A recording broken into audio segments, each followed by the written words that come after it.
You tune into the Sportscast with Brian, Craig, and Jeff. Give you all the sports news you need. We give you outspoken thoughts about all the headlines. We talk baseball, football, hockey, and more. No matter the topic, we cover it. Get ready for the show and keep it outspoken. Keep it outspoken. We keep it outspoken only on the Sportscast.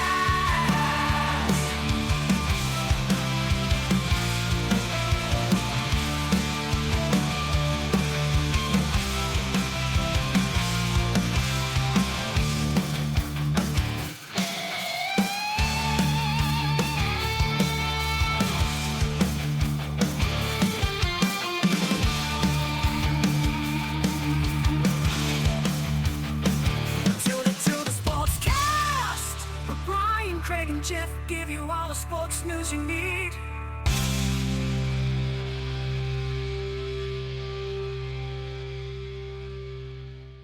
Hello, everyone. Welcome in to Watson's Playbook.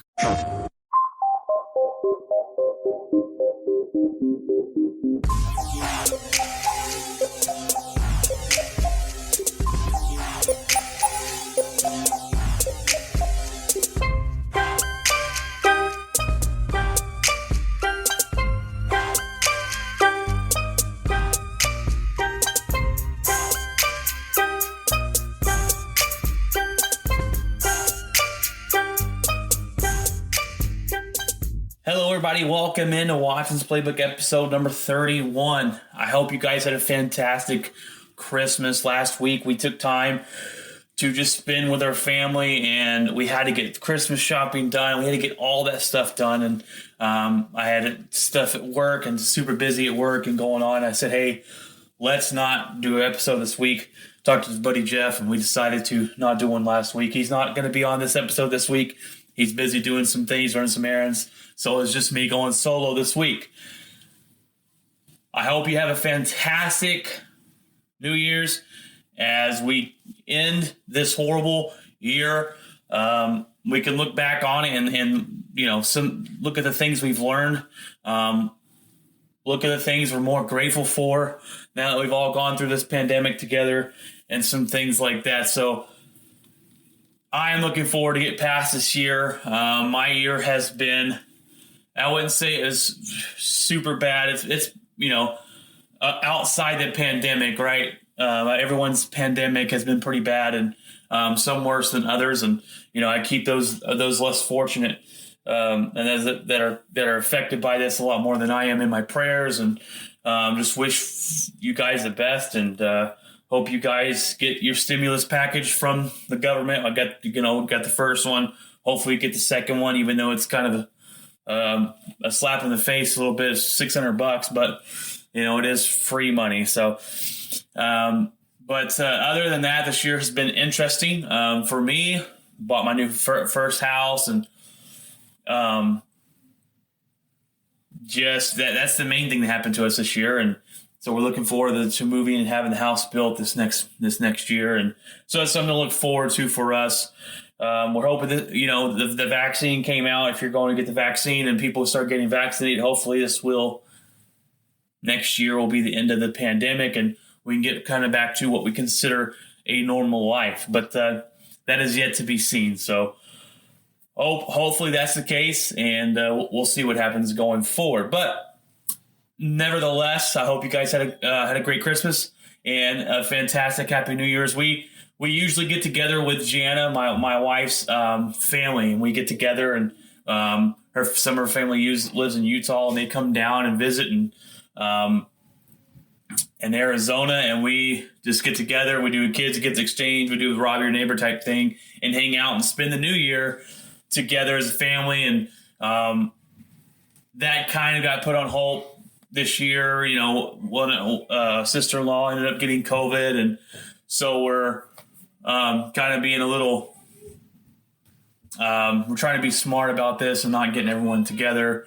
We're still going to we're still going to go over to my brother-in-law's house, but we're not having everybody over. So we're going to get together later on in the year where no one has COVID, and we can hopefully get together then. But so not doing much this year for New Year's. But that's what we have planned. But hope you guys stay safe out there and stay off the streets because drunk drivers are big this time of year. So, all right, guys, this week we got the weekly sports update like we usually do. The spotlight of the week is going to be breaking down the playoff situations and scenarios going on so far. We got one more week coming up in the NFL. So we're going to start it off. The weekly sports update. Number one is my Green Bay Packers, baby. They dominate the Tennessee Titans 40-14. Aaron Rodgers throws for 4 more touchdowns and continues to strive for the MVP race. And he actually in Vegas he's the favorite to win that MVP. And I believe he will. He has the best stats of on any quarterback in the league. Touchdowns, interceptions. He leads the league in passer rating, completion percentage, and all these things. The only thing that Mahomes has over him is the amount of yards that he's thrown for. So I think Aaron Rodgers will win that MVP, and that's just amazing to me. A.J. Dillon, our rookie running back, outran Derrick Henry as he runs for 2 touchdowns and 124 yards. The Packers defense came to play. We got up by 19 points. Tennessee came back and they scored at the end of the first half, and then they scored right away in the second half. They went up. They were 19-14, and then we went up and we never let them score again. They were the number one offense coming into this game. The Tennessee Titans were scoring offense. We held them to 14 points. We held Derrick Henry to 98 rushing yards. Aaron Jones had 96 rushes. We ran the ball on them. Aaron Rodgers was very efficient, 4 touchdown passes. Devontae Adams killed it again. He had 11 receptions, 142 yards, and I believe 2 or 3 touchdowns of Aaron Rodgers for. Fantastic. We're clicking at the right time. The Green Bay Packers everyone told me, the Packers haven't played anybody. The Packers haven't beat a good team. We just dominated one of the best AFC teams there is, and we beat the Saints early on in the year. And like I told you before, all we can do is show up and play our schedule. We're looking to lock the number 1 seed up this week. Number 2, the Falcons almost pull off the upset of the year as they lose to the Kansas City Chiefs 17-14. Mahomes throws 2 interceptions and almost throws the game-losing interception. They're driving down the field to try and pull ahead of the Falcons, and he throws a pass in the end zone. It's picked. The player catches it, and when he hits the ground, the ball pops loose. Very next play, Mahomes throws the game-winning touchdown.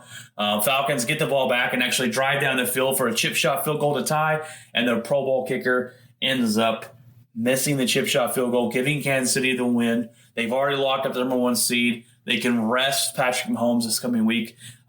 So the road to the Super Bowl goes through Kansas City.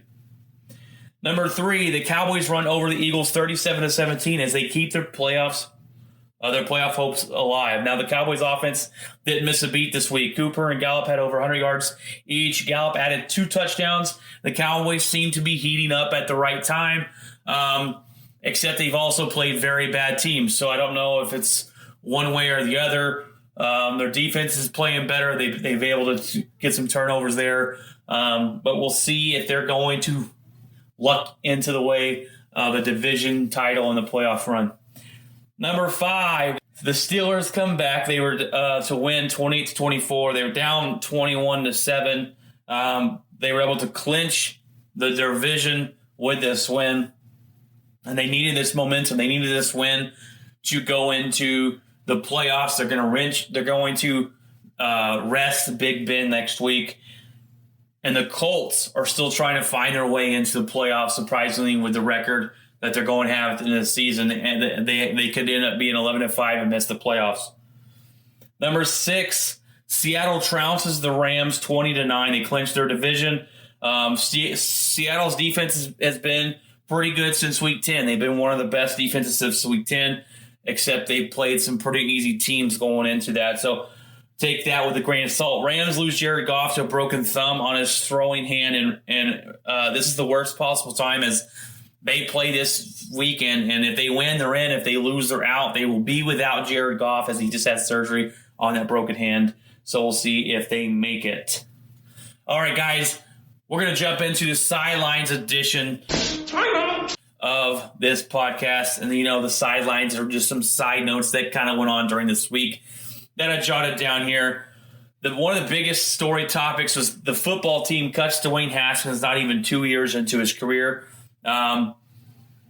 There's been stories leaked with going on with this. And then the Redskins as an organization, the scouting department, when they drafted Dwayne Haskins, there was 3 guys that they wanted. They agreed to draft 3 players and take one of those 3. Dwayne Haskins was not one of them, right?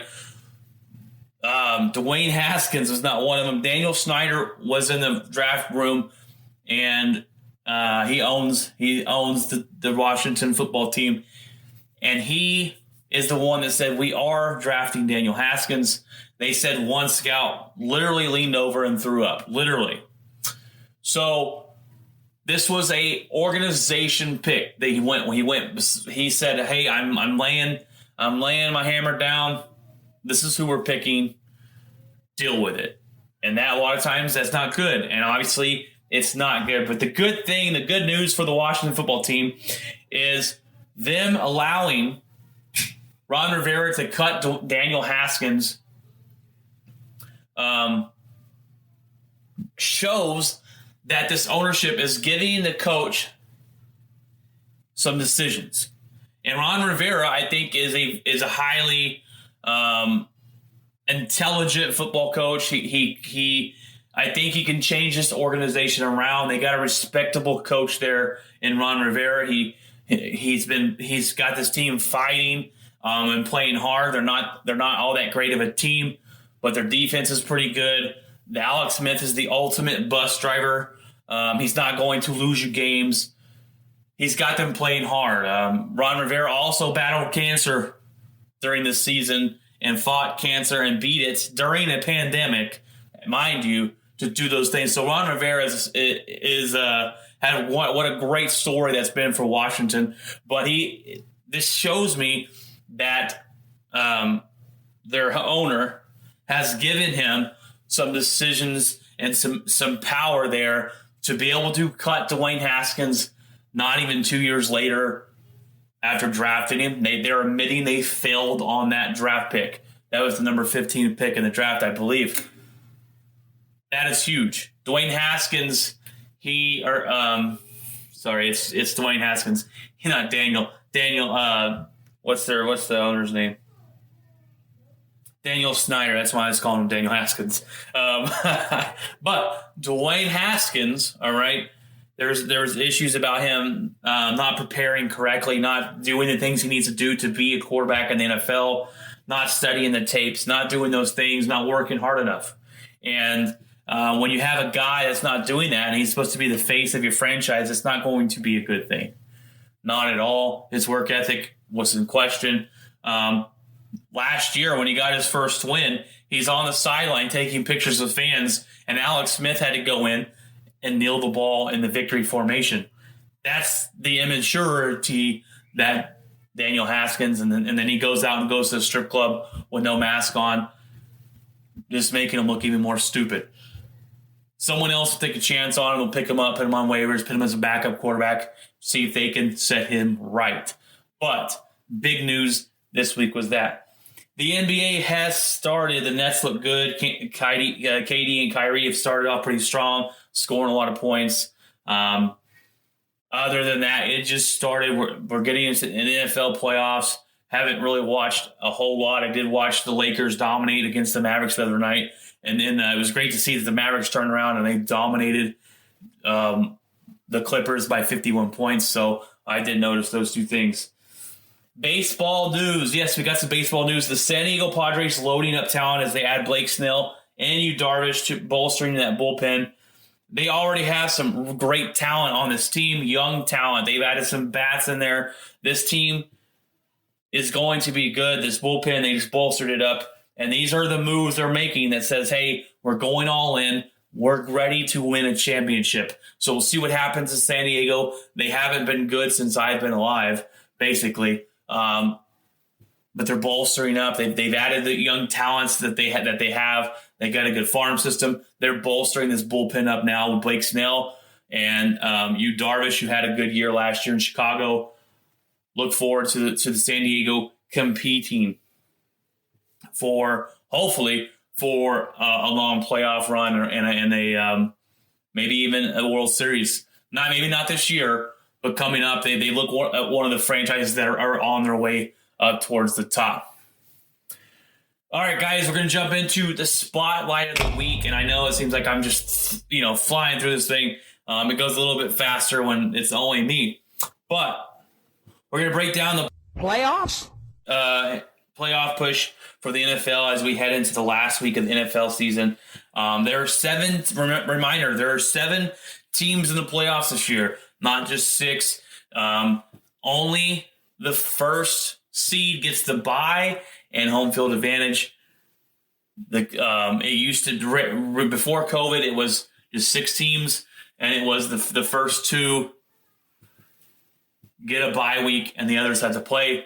But this year, since COVID, they've added a new playoff spot, and they probably will continue to keep going on that because, let's be honest, it's revenue. So they've added another wild card spot in both AFC and NFC. So we'll see who's going to get those last spots coming up. All right, we're going to jump into the AFC here. Number 1, the Chiefs lock up the number 1 seed. They get home field advantage in the playoffs. They get the bye.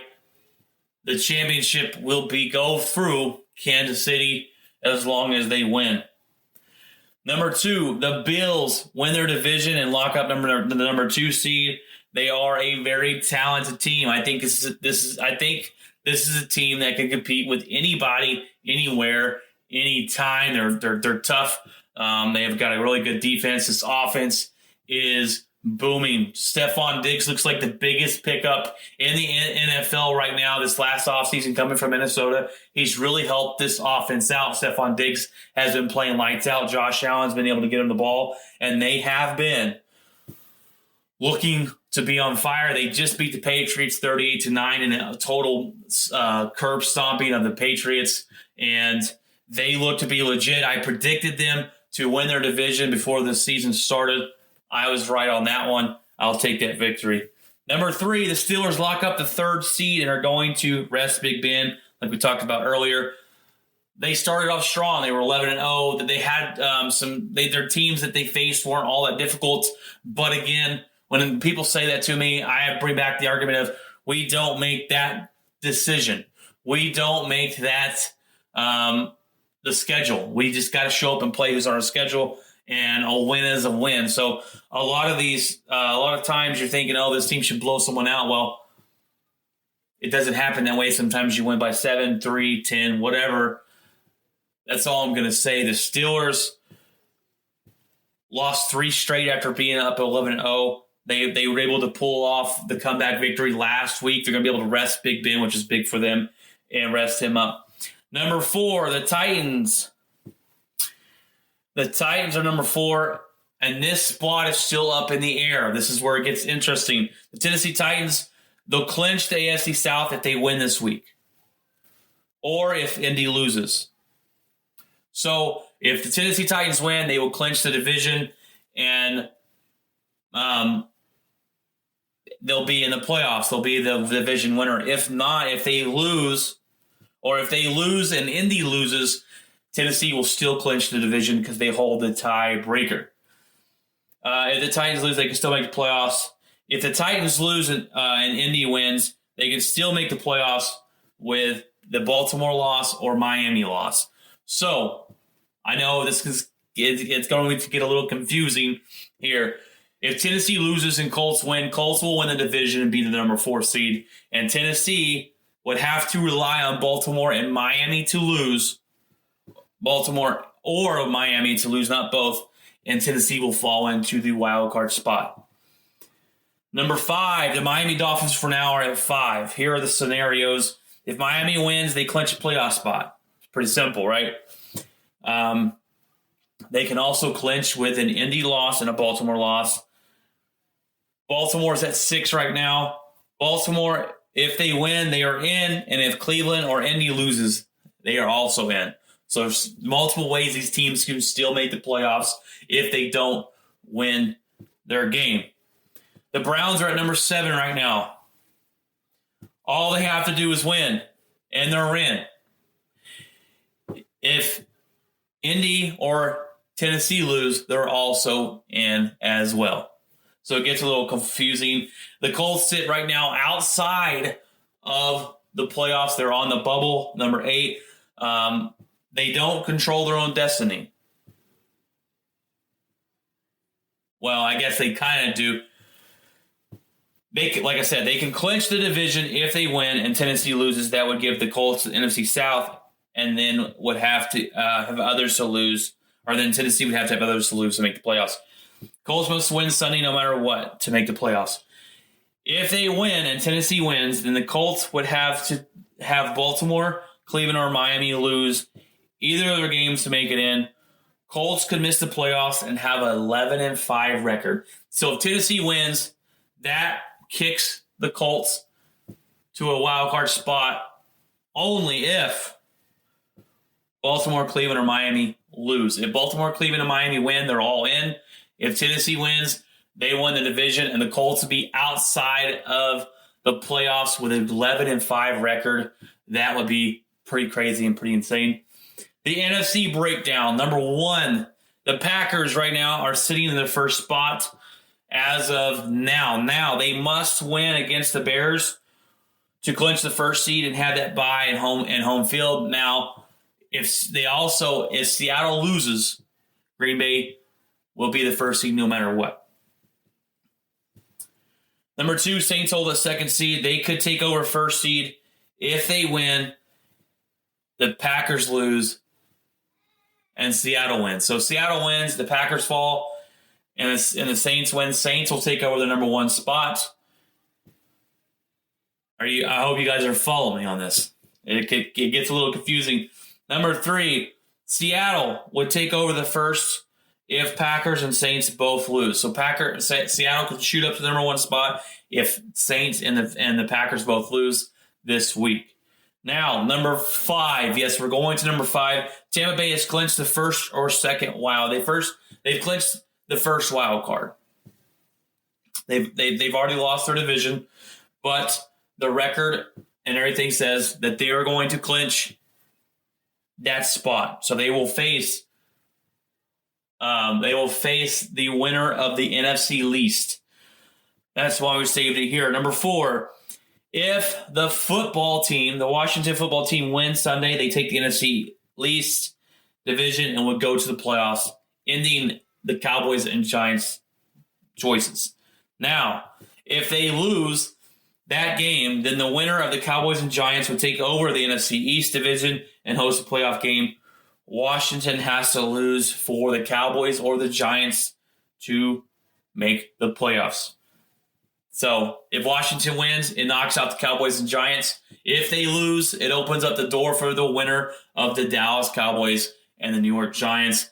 They play at 12 o'clock, and they move the Eagles versus the Washington football team Sunday Night Football. So the winner of the Giants and Cowboys game have to win and then wait to watch that game later on at night to figure out if they're going to the playoffs or not. So that's just kind of having them wait. And the NFL flexed that game just for that purpose. They flexed that game as well to make sure that the Dallas Cowboys and the New York Giants actually play for something. Instead of, because if that game, if the Washington football team played the Eagles at 12, the Cowboys game was after. If Washington won, well, the Giants and Cowboys have no reason to really try. So they moved the Washington football team games to Sunday Night Football against the Eagles. That forces the Dallas Cowboys and New York Giants to come out here and play well. It's kind of ironic, though, that the Giants with Jason Garrett could, if they win, knock the Cowboys out of the playoffs. That'd be very ironic. I don't think it happens, though. I think the Dallas Cowboys will beat the Giants. And that Redskins game, it's going to come down to whether or not Alex Smith can play. If he can play, I think they win. If he cannot play, I think they lose, because you got a guy in there that's never played never had a snap in the NFL before. At quarterback, well, he did play a little bit last week, and he looked better than Dwayne Haskins did. So, I forget his name, but he played a little bit last week. Washington lost last week to the Panthers 20-13. Now, still in the hunt, Arizona, Chicago, and the Rams. So Arizona clinches if they win.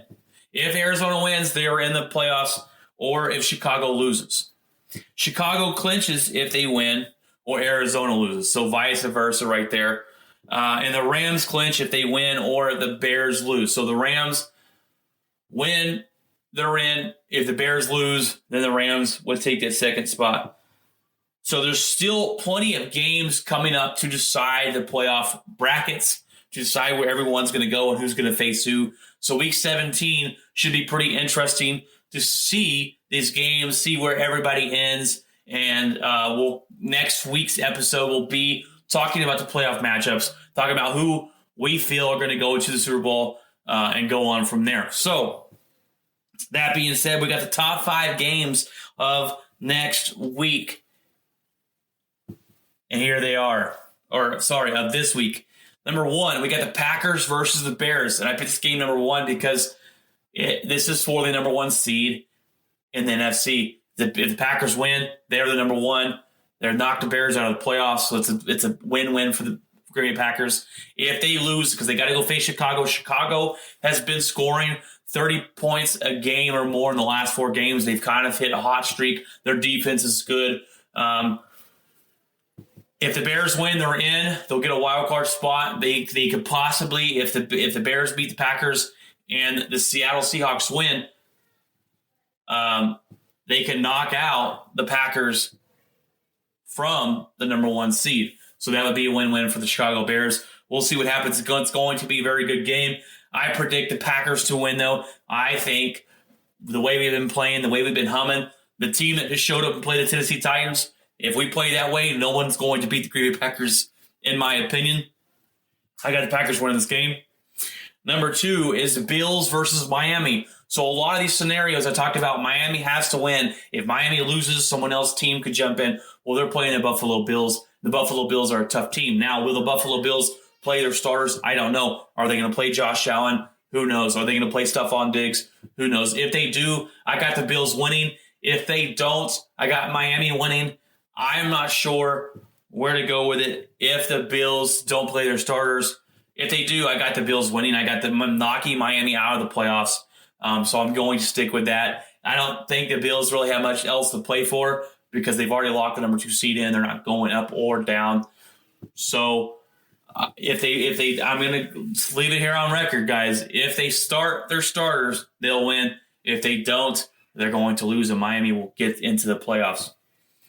Number 3, you got the Cardinals versus the Rams. You can see the trend of these games. It's all about the playoff scenarios and these teams. So Arizona versus the Rams. Arizona must win, and the Rams must win. So whoever loses is probably going to be out of the playoffs. I've got the Cardinals winning this game. The reason why is because the Rams are without Jared Goff. They're going to start a second-string quarterback. I don't believe they can win against the Cardinals with a second string. Now, their defense is good enough, the Rams, so we'll see what happens there. Number 4, we got the Titans versus the Texans, and this game should be the Titans should win this game. I'm going to call it Titans win. They win. That will clinch their division and put them in the 4th seed in the AFC. And I think they win this game. Not only one, because they're playing the Texans, and the Texans, J.J. Watt said they don't play with a lot of heart. So, that speech that J.J. Watt came up this week calling his team out could lift him up. Deshaun Watson's actually playing really well. We'll see what happens. This could go either way, but Tennessee still has things to play for. I think that's why they win this game. It motivates them to get going through. The Texans will lose this game. Number 5 is the Cowboys versus the Giants. The winner of this game, if Washington loses, will win the division. Either one of those teams will go to the playoffs. I got the Cowboys winning this game. They've heated up at the right time. The Giants have fallen off at the wrong time. The Giants look like they could win this division earlier on in the season. They've fallen off. They've only scored 13 points the last couple games. That's not going to get the job done. The Dallas Cowboys have looked competent, and they played really good. Now, like I said, they played really bad teams, but maybe that's what they needed to do to get their momentum. Maybe they can jump into the playoffs, but a lot lies on the Washington football game coming up later on. The Cowboys win this game pretty easily in New York, in my opinion. And I know it's called the top 5 games, but we do have a number 6. Number 6 is the Sunday night football game, Washington versus the Eagles. And this is a game that could go either way, in my opinion, based on who quarterbacks the Washington football team. Alex Smith's the ultimate bus driver. This team is not good. Their defense is good. They just need a competent quarterback. I think Alex Smith will try it and give it a go. He's got a calf injury he missed last week. I think he tries to give it a go because it's so much counting on this game. I got the Washington football team winning against the Eagles, knocking the winner of the Cowboys and Giants out, which I do believe will be the Cowboys, out of the playoffs, taking this division, and they'll host a home game against Tampa Bay Buccaneers in the playoffs if that were to happen. If the Cowboys win and Washington football team loses to the Eagles, the Cowboys would be in and they would host the Tampa Bay Buccaneers. So the Buccaneers are going to have an easy win in the playoffs, and I believe the winner of that would go on to face Green Bay if Green Bay gets the number 1 seed and everything works out like I'm hoping it does, which will be an interesting matchup because Tampa Bay stomped them on Holiness earlier in the season. And I don't know if I really want to face them in the playoffs. Their defense is good. Tom Brady's still slinging that football around. But we'll see what happens there. So a lot of interesting things going on heading into this final week about playoffs. I like this because sometimes you get seasons where it's wrapped up 2 weeks ago and it really doesn't matter. And you go into the final game resting a bunch of players and all this and all that. There's still a lot of left on the line. A lot of scrap, a lot of meat left on that bone. So this should make for an interesting week 17 in the NFL. Getting ready to jump into the playoffs. Basketball has started. I haven't followed too much into that right now because I've been so obsessed following the NBA and the NFL right now. And they brought out on the radio, they were talking about the statistics of who's watching the NFL. The numbers of the NFL and watching them. That being said, some people thought the NFL, due to whatever situation, COVID, the taking a knee for the flag, whatever, would ruin their ratings. That is not true. That is not true. They looked up out of the top 50 best ratings on all of television. This includes everything. Award shows, sports shows, whatever. Sitcoms, anything that's on TV that can be watched, they break down the ratings and they rate them. Out of 50, 32 of them were football games in the NFL. Out of 100, 69 were 69 were all football games. So the NFL is not hurting on us watching. I don't think the NFL is going to be hurt by any protesting or to not watch it. I've seen some people say they're not watching it and all that stuff. Or that's you do you, I'll do me. But they're not hurting the NFL right now. The NFL is fine, except there's no fans in the stadiums and less fans. That's where they're really hurting in the pocketbook. But as far as television-wise, everyone's watching it, and so football's not going anywhere. Now, the NCAA football, I don't know the ratings for that. But honestly, COVID has killed my enjoyment of the NCAA. That there's a lot of games that aren't being played, a lot of games canceled. The NCAA had a rule that says if you don't play at least 6 games, you cannot make your conference championship game. Ohio State could only played 5, and the NCAA came out and changed the ruling just to get Ohio State into the playoffs for the national championship. I think that's ridiculous. That's almost like cheating. You're manipulating it to get what you want, and that's the biggest problem I have with the NCAA. They're all about money, and that's it. Period.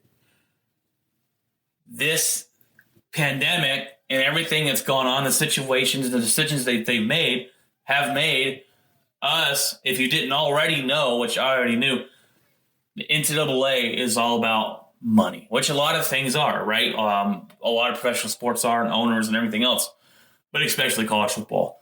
They did this. They changed up their ruling to allow Ohio State in so they get more ratings, get the better team in, regardless that other teams have played more games. That's the thing that some teams have played 11, 12 games. Some teams have, Ohio State's only played 5 or 6.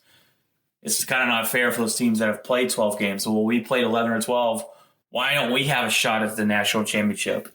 That's because the NCAA is crooked and they want the teams in that they want, and they change the rulings to allow that. So I think that part of that is ridiculous. I don't agree with it one bit.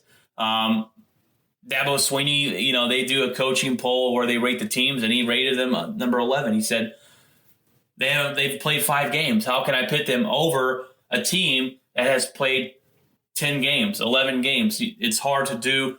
He did come out later on and say he respects them. They are a talented football team, but he still doesn't see how they can make the playoffs. They're going to make the playoffs.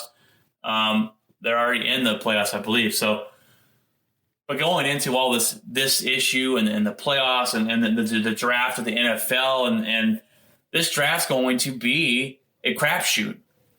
You got guys going into the draft of the NFL that haven't played in months. Some haven't played all year because they've opted out, and you're watching old tape. So this year's draft is going to be interesting. It's going to be a draft filled with some players that I've never even heard of. I usually watch college football to get ready for the draft, and I know who's going to be in there, what players they are and stuff. So I've gotten into college football the last couple of years, so I can be kind of educated on the guys coming out. This year it's kind of hard. I know the main guys and stuff, but so this COVID and pandemic wise has killed my college and excitement with teams. You're not getting the games you want, and you're getting a lot of games that are not entertaining and games that aren't big games. So it's kind of killed that for me this year. Hopefully next season, with the pandemic hopefully calming down with the vaccines, if you're getting the vaccines or whatever, hopefully at some point we get back to normal next year and we could have a normal college football year. Because it affects the NFL and the draft and the players coming out and everything else. I'm looking forward to NFL playoffs. Now, it's funny because I'm a Green Bay Packer fan. I live in Texas, and I got a lot of salty Cowboy friends that want to talk a bunch of noise. It's funny because, I'm just, I'll post on Facebook. Green Bay is looking good this year, blah, blah, and I get a lot of hate from the Cowboy fans, and, Packers are going to lose in the second round. So what? I mean, what if we do lose in the second round? We get a first-round bye, we go play, whatever. What if we don't make the championship? We still did more than your team. We've done more than your team we've done more than your team has done in the last 25 years. Been way more successful. So I think it's just hilarious to me that I got Cowboy fans chirping at me, and I just kind of laugh it off because my team's been successful. There's that goes for anybody. Not only this me being a Packer fan and the Cowboy fans, it goes for anybody. If your team makes the playoffs, if you're a fan of a team that doesn't make the playoffs, you cannot talk crap to a team that makes the playoffs. And a lot of fans are stupid and arrogant and dumb and ignorant, and I get that. If my team makes the playoffs, we have a chance to go to the Super Bowl if we win. And that's what every player wakes up every day fighting for, their position, fighting for a spot on the team. And then as a team, as a whole, you're fighting, as an organization, you're fighting to have a chance to win the championship. That's all that matters. So when your team doesn't make the playoffs and my team makes the playoffs, and you start talking crap, it makes you sound dumb. Just period. So, you always got those fans that are like, oh, your team went to Super Bowl and lost. Ha ha, losers. At least my team was there. What did your team do? Unless your team beat me in the Super Bowl, then, it's called having perspective and understanding what these teams are fighting for. And if your teams don't make the playoffs, making the playoffs is the biggest thing. You start off game one as a goal. You try and win your division. After that, it's you're in the playoffs. After that playoffs, it's anything can happen. Make it to the Super Bowl and win it. Period. That's your team's goal. And so if your team doesn't make the playoffs, you have no room to talk. Go ahead and cancel that out. Just kind of laugh at those people that are talking crap. Oh, you'll be done. You're going to lose. You'll be sitting at home with us. So what? My team at least had a chance to get there. Your team didn't. So I had to throw a little rant in there because I think it's just funny, and it's just ignorant fans in general. Anyways, that being said, that is going to wrap up the episode number 31 of Watson's Playbook. Guys, look, I hope you guys are staying safe. I hope you guys are having a great holiday. I hope you had a great Merry Christmas. My kids enjoyed it really good. Santa Claus came, left them a bunch of presents. They got a big, huge doll house, some dolls to go with their toys. They got some rocking chairs with their names engraved in them, and everything else. We had a good Christmas. We had family over. We had some good times. Holidays are coming up, or this New Year's is coming up. We can finally say goodbye and screw you 2020, or hopefully we get back to normal in 2021. I was talking to a guy today, and one of my customers, he's asking about how my Christmas went. And I'm like, it went great, man. How was yours? And he said it was fantastic. And he said he had a guy that actually got COVID in his shop and actually passed away of it. And I was like, man, that sucks. I'm so sorry to hear that. And he's like, I was like, we got New Year's this year, and we can say goodbye to this crappy year. And he said, well, next year can't be any worse, right? So we're hoping that it can't be any worse. I want to put this year behind us and start looking forward to it. And every year when it ends, a lot of people make those New Year's resolutions, and a lot of times it's to lose weight. And by February, they've given up on that. So I want to challenge you out there to make a New Year's resolution and actually try and get it done. Mine is going to be lose weight because I need to do so.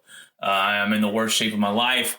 I need to be here, be healthy for my kids. I got to get back into shape. New Year's resolution for me is to lose weight, exercise, and eat healthy. Those are things I'm going to have to start doing. So that's something I could get better at right now. So I don't even have to wait till the New Year starts. So, but I've looked, and what I want to do for my family is I want us to write down a personal goal, and I want us to write down a family goal.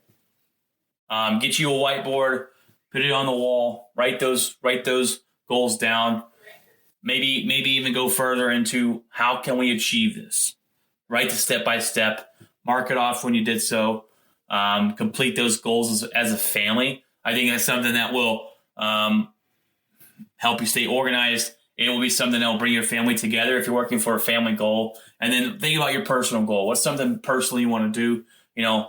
Whether it be physically, mentally, spiritually, all of it, or one or the other. I want to lose weight, but I also want to educate myself more. I want to read book. I'm not a big reader. I hate reading. I want to read more books, educate myself more on different things, educate myself more on this podcast, so I'm able to do it better for you guys. So those are my two is going to be lose weight, exercise, eat healthy. Those kind of all fall in the same category because you're trying to lose weight. You're trying to do all those things. Number two is education. And then I'm talking about going to school, which that would be nice, but I'm not going to school. Just talking about educating myself and making myself more knowledgeable on different things that maybe I lack knowledge in. Those are my goals.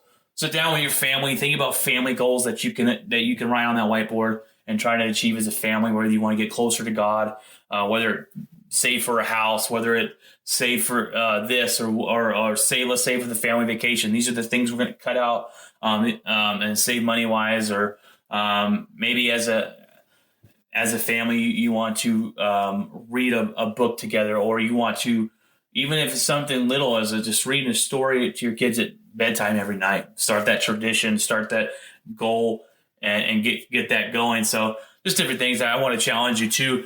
This week, I'm going to try and jump on and have my wife, yes, my wonderful wife on here with me. We're going to rate the Wonder Woman movie that came out. We have HBO Max, Wonder Woman 1984, and the movie Soul jumped out on Disney. So just want to give you a heads up. There will be spoilers in these movies, but we're going to give it we'll give it another week or so you maybe have some time to go see that. So look forward to that coming out as a special episode. It'll be her first episode. I'm excited for that. So, all right, guys, I'm going to wrap things up right now. I appreciate you guys listening to this. Hope you guys have a fantastic New Year's. Next time you hear me after this episode, it will be 2021. Stay safe, be smart, and God bless.